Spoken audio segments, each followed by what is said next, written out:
ये आत्मा उसी समय से व्याकुल है जिस समय से ये उस परम पिता के उस सुखमय स्थल से, उस सतलोक से, अमरलोक से बिछुड़ कर आई है, उस परम पिता से दूर हुई है। उसी दिन से इसको आभास हो गया है कि जो सुख मैं छोड़ के आया हूँ वो यहाँ नहीं है।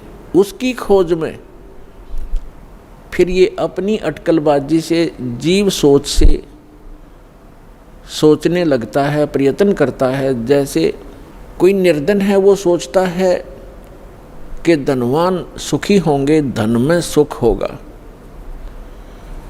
और धनी व्यक्ति को स्वप्न में भी सुख नहीं होता। पुण्यात्माओं, निर्धन को तो ये बात जचे नहीं कि धनवान सुखी नहीं, लेकिन किसी धनवान यानी मायाधारी से मिलकर देखना उसके ऊपर कितनी समस्याओं का पहाड़ होगा, आप सोच भी नहीं सकते। जहाँ माया है वहाँ शीतलता नहीं हो सकती, जहाँ भट्ठी अग्नि की तप रही हो वहाँ शीतलता नहीं हो सकती। ये माया अग्नि की भट्ठी है, इसके निकट बैठकर प्राणी कभी भी शीतलता महसूस नहीं कर सकता। धनी व्यक्ति सोचते हैं कि राजा लोग सुखी होंगे। राजा को सुख स्वप्न में भी नहीं होता। आपको ऐसा लगता है जैसे इसके आगे पीछे बड़ी सेना चलती है, बड़े बड़े अधिकारी सलूट लगा रहे होते हैं, ये महासुखी होगा, कारों में चलते हैं। सपने में भी सुख नहीं है इनको, क्योंकि हमने सुख का पता ही नहीं जो सुख होता है। राजा लोग समझते हैं कि ऊपर के ये देवता लोग सुखी होंगे स्वर्ग आदि में। स्वर्ग के देवता सोचते हैं इंद्र सुखी होगा, जो देवराज है, देवताओं का राजा है। और देवराज सोचता है कि ब्रह्मा विष्णु महेश सुखी हैं। ब्रह्मा विष्णु महेश कहते हम स्वप्न में भी सुख नहीं हमारे को। आपने भगवान विष्णु की कथा पढ़ी होगी, बहुत बार सुनाई है। देवी भागवत प्रथम स्कंद में खुद स्वीकार करते हैं श्री विष्णु जी, ब्रह्मा जी को बता रहे हैं कि मैं अधिकतर समय में तप करता हूँ और तप से अपने बैटरी चार्ज करके सिद्धियाँ प्राप्त करके फिर राक्षसों के साथ युद्ध करता हूँ। कभी मुश्किल से कोई समय मिलता है तो लक्ष्मी के साथ सुखपूर्वक समय बिता पाता हूँ। तो खाक सुख है यहाँ पर। परमात्मा बताते हैं झूठे सुख को सुख कहे, ये मान रया मन मोद, सकल चबी न काल का, कुछ मुख में कुछ गोद।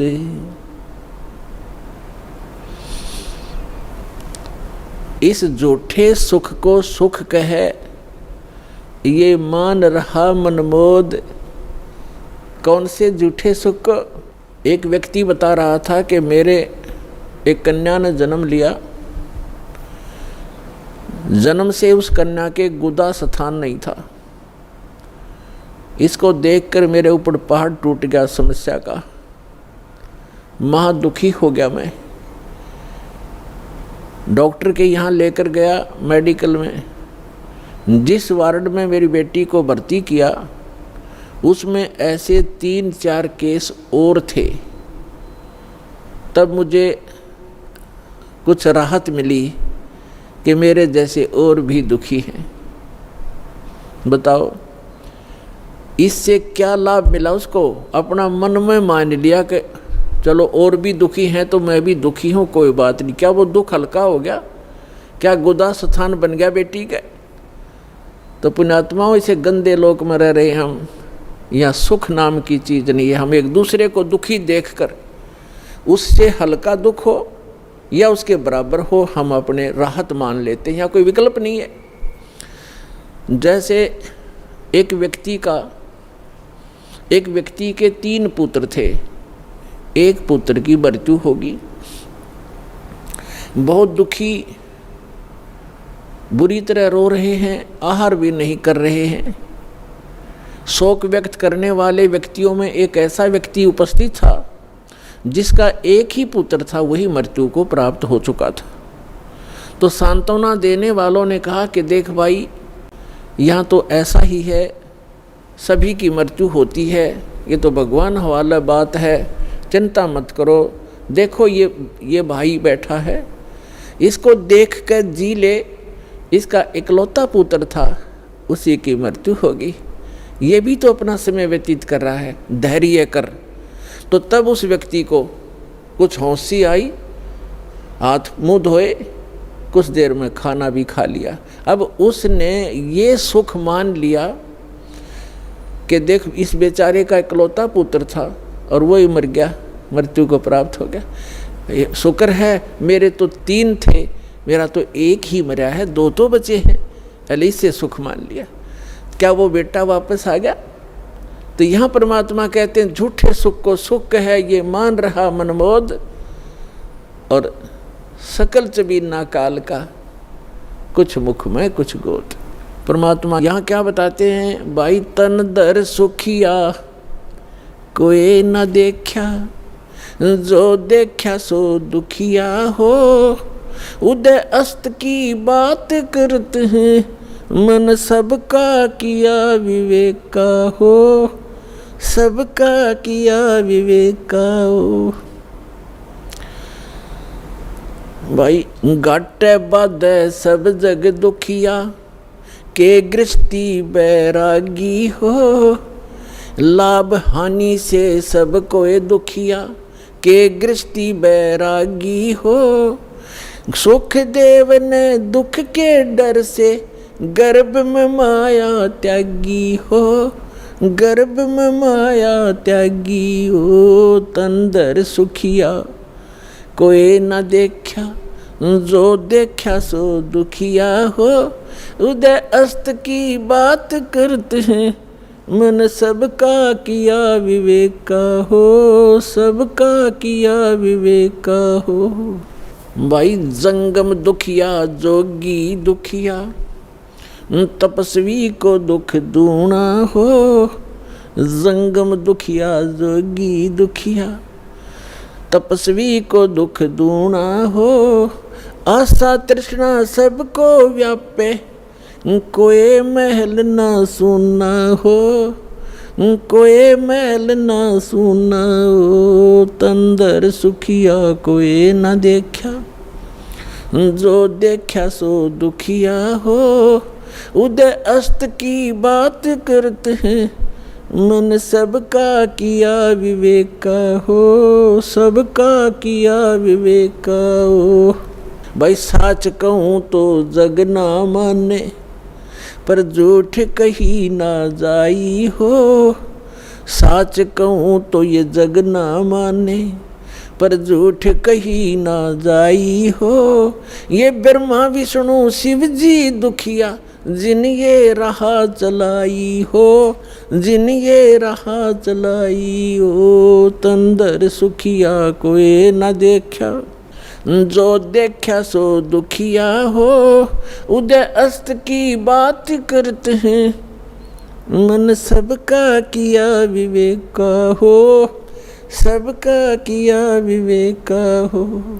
सुरपति दुखिया भूपति दुखिया, रंग दुखी बपरीती हो, सुरपति दुखिया भूपति दुखिया, रंग दुखी बपरीती हो, कहें कबीर और सब दुखिया, एक संत सुखी मन जीती हो, संत सुखी मन जीती हो, तंदर सुखिया कोई न देखा, जो देखा सो दुखिया हो, उदय अस्त की बात करते हैं, मन सबका किया विवेक का हो, सबका किया विवेक का हो। सुरपति दुखिया भूपति दुखिया, रंग दुखी बपरीती हो, सुरपति दुखिया भूपति दुखिया, रंग दुखी बपरीती हो, कहे कबीर और सब दुखिया, एक संत सुखी मन जीती हो, संत सुखी मन जीती हो। पुण्यात्माओं, सौभाग्य आपका, आप जी को ये यथार्थ ज्ञान अमृत वचन सुनने को मिले, सौभाग्य प्राप्त हुआ आपको। भक्ति मुक्ति के दाता सतगुरु ये भटकत प्राण फिरंदा, उस साहिब के हुक्म बिना नी तरवर पात हिलंदा। उस परमात्मा कबीर भगवान की, अल्लाह अकबर की, उस महान परमेश्वर की आपके ऊपर असीम रजा है और आप युगों युगों के बहुत पुण्यकर्मी प्राणी हो, जो ऐसे भाग दौड़ के जीवन से समय निकाल कर यहाँ परमात्मा के दरबार में पहुँच पाते हो। उस परमात्मा की रजा बिना आप यहाँ नहीं आ सकते, आप ये ज्ञान भी नहीं सुन सकते, आप तक ये पहुँच भी नहीं सकता। इस ज्ञान को आप तक पहुँचाने के लिए परमात्मा ने 600 वर्ष पहले प्रयत्न किए और उन दुष्ट लोगों ने, स्वार्थी नकली गुरुओं ने